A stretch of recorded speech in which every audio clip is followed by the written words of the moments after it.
que quien ha vivido toda su vida como esclavo no sabe vivir como libre.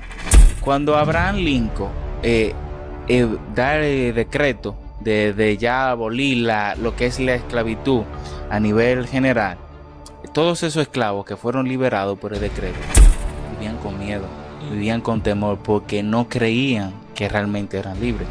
Y eso le pasa a muchos creyentes hoy en día, que Cristo los liberó del poder del pecado, pero ellos siguen viviendo como esclavos, se siguen esclavizando al pecado. Y es lo que quizá muchos jóvenes hoy están pasando, siguen todavía siendo esclavos de actos inmorales, de falta de identidad, de un sinnúmero de cosas que todavía lo tiene atado, cuando ya Cristo lo libertó de todas esas cosas. Entonces,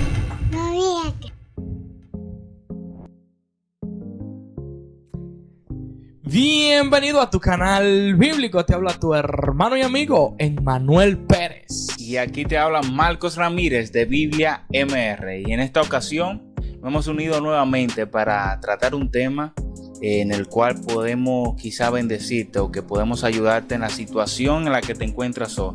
La idea con este tema que vamos a tratar es poder fortalecerte y impartirte algunas herramientas que puedan ser de bendición para tu vida. Así que quédate con nosotros. Muchas veces jóvenes, como lo pasé yo en mi etapa de juventud, nos sentimos mal el ir a la presencia de Dios, el estar con Dios, porque tenemos en nuestra juventud las hormonas revolteadas, nos sentimos más tentados, recibimos la tentación a carne viva, a flor de piel, mayormente la tentación sexual. Y este es muchas veces un impedimento para nosotros poder tener una buena relación con Dios, para poder servirle. De hecho, me pasaba en mi juventud cuando me decían: Manuel, tú puedes hacer esto. Yo nunca estaba dispuesto, porque tenía un cargo de conciencia al servirle, porque mi pecado me perseguía y sabía que el pecado sexual me detenía. Y había muchas cosas en las cuales yo siempre quise abandonar, precisamente porque estaba sumergido en las tentaciones sexuales y en el pecado que en la juventud nos arropa. Efectivamente, y por eso queremos tratar el tema de las, ¿cómo podríamos decir? De las aflicciones o persecuciones o tentaciones que están recibiendo hoy en día, o con lo que están luchando la juventud. La lucha de todo joven. La lucha.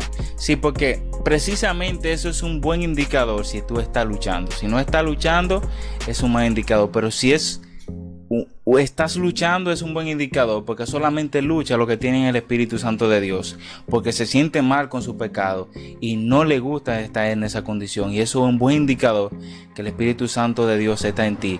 Pero un indicador malo es precisamente esa lucha que está siendo vencido. Entonces quisiéramos tratar ese tema para ver cómo tú puedes vencer y no seguir siendo vencido por la tentación, porque ser tentado no es pecado, pero cuando cedemos a esa tentación, ahí es que se convierte en pecado. Ahí es cuando nos sentimos sucios, ahí es cuando sentimos que ya Dios no está con nosotros, y eso es precisamente lo que quisiéramos abordar. Y yo creo, Marcos, que ese sería el primer consuelo que podremos encontrar. Si tenemos la lucha, entonces que tenemos el Espíritu. Ese es el primer consuelo. Si tienes el Espíritu, el mismo que levantó a Cristo de los muertos, entonces tú has vencido. Aunque tú te sientes derrotado, tú eres vencido, tú eres más que vencedor, porque tienes el Espíritu de Dios a tu favor, el cual no perderás jamás. Claro, no es una licencia para seguir pecando, pero si sientes la lucha, como ha expresado Marcos, está diciendo literalmente que Dios está contigo. Emmanuel, Dios con nosotros. Y siempre dice Miguel Núñez, Dios con nosotros y Dios en nosotros.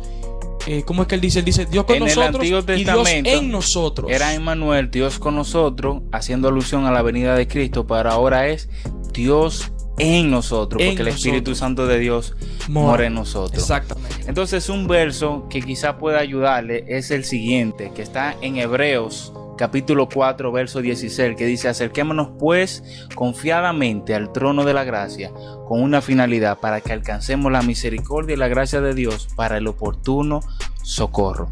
Y cuando habla de oportuno, ahí se refiere en el momento preciso cuando tú lo necesitas, porque la Biblia nos enseña en Corintios que Dios no permite que nosotros seamos tentados más de lo que podamos soportar, y junto con la prueba también envía la salida. En ese momento, cuando tú estás literalmente, como decía el apóstol Pablo, quemándote, Es cuando Dios envía esa salida para liberarte del foso de los leones, del lago de fuego. Como estaba Sadrach, Mesach y Abednego, Dios envió a su Hijo para liberarlo de eso. Y también Dios envía ese oportuno socorro cuando tú te acercas confiadamente a su trono. Del mismo versículo que tú acabaste de citar, 2 versos anteriores, desde el 14, comienza diciéndoles: por tanto, teniendo un gran sumo sacerdote que traspasó los cielos, Jesús, el Hijo de Dios, retengamos nuestra profesión. Antes de decirnos que nos acerquemos al trono de la gracia, Él ya nos está diciendo: mantente firme, retén tu posición, porque Él, Jesucristo, traspasó los cielos y vino nosotros. Y dice el versículo 15: porque no tenemos un sumo sacerdote que no pueda compadecerse de nuestras debilidades, sino uno que fue tentado en todo según nuestra semejanza, pero sin pecado. El mismo texto está diciéndonos que Jesucristo fue tentado en todo y por eso Él nos entiende. Es decir, por que eso, Él sabe lo que es estar en tentación, Él sabe lo que es ser tentado y lo difícil que es ese momento, ese proceso, porque Él también fue tentado. Exactamente, y por eso Él puede compadecerse de nuestras debilidades, a lo cual nos está diciendo que nuestro Dios, aunque Él es santo, santo, santo, no es un tirano que está en el reino de los cielos que va a cortarle la cabeza al que se le acerque en pecado. Porque Él está diciendo en el versículo 16: acerquémonos pues con temor. Ahí voy. No, dice confiadamente. Sí, mira qué pasa. En el Antiguo Testamento le habían 3 lugares. Era el patio donde estaban los gentiles, eso era en el templo. Luego estaba el lugar santo, donde solamente entraban los judíos. Y luego de ese lugar santo estaba el lugar santísimo. En el lugar santísimo solamente entraba el sumo sacerdote una vez al año. Y tenía que pasar por un ritual extenso de purificación, porque no podía entrar ahí con ninguna pecadito, porque si no le cortaban la cabeza. Entonces, es decir, que esta persona entraba una vez al año con miedo, con temor, porque si tenía cualquier falta iba a ser inmediatamente cortado, iba a ser eliminado por Dios. Entonces, cuando Jesús viene, precisamente lo que dividía el lugar santo del lugar santísimo era un velo. Cuando Jesús viene en el templo y cuando Él muere, dice que el velo se rasgó en 2, dando indicación de que ya lo que impedía que nosotros cruzáramos o que pasáramos al lugar santísimo ya ha sido quitado del medio. Jesús quitó esa barrera que nos impedía acercarnos a Dios, y ahora podemos acercarnos no con ese miedo, con ese temor del Antiguo Testamento, sino confiadamente. Pero ¿qué pasa, Manuel? Cuando estamos en pecado, como es lógico, nos acercamos a Dios con temor, con miedo, con vergüenza. Y si esa es la actitud, yo creo que es una actitud correcta, pero quizás no es la más correcta. Porque si tú te sientes con miedo, con vergüenza, porque hay algo de temor de Dios en tu corazón, si no sintiera vergüenza. Pero el texto alude a que tú te tienes que acercar con esa confianza, con tu defecto, con tus manchas, porque el único que puede limpiarte es Él. Y el problema grave de no reconocerlo, de no acercarnos, es que nos alejamos. Una ilustración que alguien nos enseñó una vez en la iglesia es que cuando alguien te está dando una pela con una correa, mientras más lejos tú estés, la pela duele más. Si tú lo abrazas, el brazo no se puede extender y la correa no puede dar más duro. Entonces, por eso necesitamos en nuestro pecado, a pesar de nuestro pecado, acercarnos. Porque el alejarnos, nunca vamos a poder encontrar el socorro que está diciendo el texto 16. De hecho, por eso es que nos dice que nos acerquemos para el oportuno socorro, para las aflicciones futuras que puedan presentarse. Y en el mismo tenor, perdóname, en ese mismo tenor, es importante recalcar que el sacerdote que entraba al lugar santísimo tenía que durar 1 año de purificación. Pero Jesucristo es nuestra purificación. Por eso, al Jesús ser nuestra purificación, tenemos el libre acceso. Ya no es un método de lavamiento de 1 año riguroso. Ahora es confiando en Jesucristo que tenemos ese libre acceso. Y podemos entrar con confianza, sin ningún miedo, sin ningún temor, porque para eso vino Cristo, para hacernos libres. Y ahí es que vos, mira, la Biblia dice que solamente el que el Hijo libertara verdaderamente será libre. Y muchos de nosotros queremos librarnos de nuestro pecado. Pero lo que no entendemos es que tú y yo no podemos librarnos de nuestro pecado, porque el único que puede librarnos y limpiarnos de nuestro pecado es Jesucristo. Amén. Y Pablo y Juan dice, precisamente para eso apareció el Hijo de Dios, para deshacer las obras del diablo. Y Pablo dice que ya no somos esclavos del pecado, porque Cristo nos ha hecho libres. Eso es lo que nos dice la Biblia. Pero ¿qué nos dice Satanás? Que nosotros todavía somos esclavos. Y no solo eso, Cristo nos ha liberado del poder de pecado. Amén. Ahí va, quería llegar. Sí, porque hay que entender la salvación en tres formas. La justificación es cuando Cristo nos libera del poder del esclavo. Ya nosotros estamos libres de poder escoger a Dios. Ahora, también la santificación es un proceso de salvación donde nosotros vamos creciendo. Y aquí hay que hacer una pausa, porque si nosotros no entendemos el proceso de santificación, vamos a quedar frustrados. Esa es la razón por la cual una persona cuando comete pecado no quiere acercarse a la presencia de Dios, porque él entiende que ya. Pero Dios nos está viendo como una persona siendo procesada, creciendo. Por tanto, si nosotros no tenemos paciencia, si nosotros no nos vemos como Dios nos está mirando con paciencia, nosotros nunca vamos a poder acercarnos al trono de la gracia. Por eso, tenernos paciencia nos va a ayudar. ¿A qué me refiero con tenernos paciencia? Que nosotros no estamos perfeccionados todavía. Vamos a seguir pecando, vamos a seguir cayendo. Y si no tenemos paciencia, entonces no vamos a entender que nuestro proceso de crecimiento es gradual. Tú y yo vamos creciendo paulatinamente. No es que yo pequé ahora y ya se acabó todo. No, el Señor sigue teniendo paciencia. Sigue abriendo el trono porque Él sabe que el que comenzó la buena obra en ti, la va a terminar. Mira qué es lo que pasa, Emanuel. Que quien ha vivido toda su vida como esclavo no sabe vivir como libre.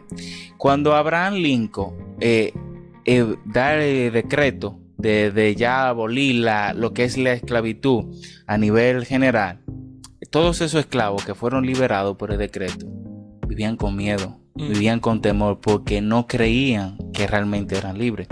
Y eso le pasa a muchos creyentes hoy en día, que Cristo los liberó del poder del pecado, pero ellos siguen viviendo como esclavos. Se siguen esclavizando al pecado. Y es lo que quizá muchos jóvenes hoy están pasando. Siguen todavía siendo esclavos de actos inmorales, de falta de identidad, de un sinnúmero de cosas que todavía lo tiene atado, cuando ya Cristo lo libertó de todas esas cosas. Entonces, lo importante aquí es que tú entiendas que Cristo te ha hecho libre y te ha dado el poder para decirle que no al pecado, poder que tú y yo no teníamos antes de Cristo, porque vivíamos bajo la esclavitud del pecado, bajo el yugo del pecado, pero Cristo vino para romper ese yugo. Por eso Jesucristo dijo: aprended de mí que soy manso y humilde, y hallaréis descanso para vuestras almas. Entonces Cristo ha provisto para nosotros ese descanso que nosotros necesitamos, y dijo: venid a mí los que estén trabajados y cargados, que yo le haré descansar. Jesús quiere que eso con lo que tú estás batallando, con lo que tú estás luchando, que lo entregues a Él, porque Él es el único que puede liberarte de esa carga, y que te acerques a Él independientemente de cuál sea tu condición, porque Él es el único que puede limpiarte. Ahora bien, esto no es una excusa para que continuemos en el pecado, porque el mismo apóstol Pablo dice: donde el pecado abundó, sobreabundó la gracia. Pero entonces, ¿perseveraremos en el pecado para que la gracia de Dios abunde? En ninguna manera. Esto no es una licencia para pecar, pero sí es un consuelo para el pecador. Un consuelo para el pecador, que sepa que en Cristo hay descanso, que en Cristo hay libertad, que tú no tienes por qué continuar siendo esclavo de los actos inmorales, porque Cristo ya vino precisamente para liberarte de esa esclavitud y para que tú recibas la misericordia y la gracia en el oportuno socorro cuando tú lo necesitas. Y evidentemente, como me ha pasado a mí, el no rendirme cuando peco me ha ayudado bastante. Yo me he dado cuenta.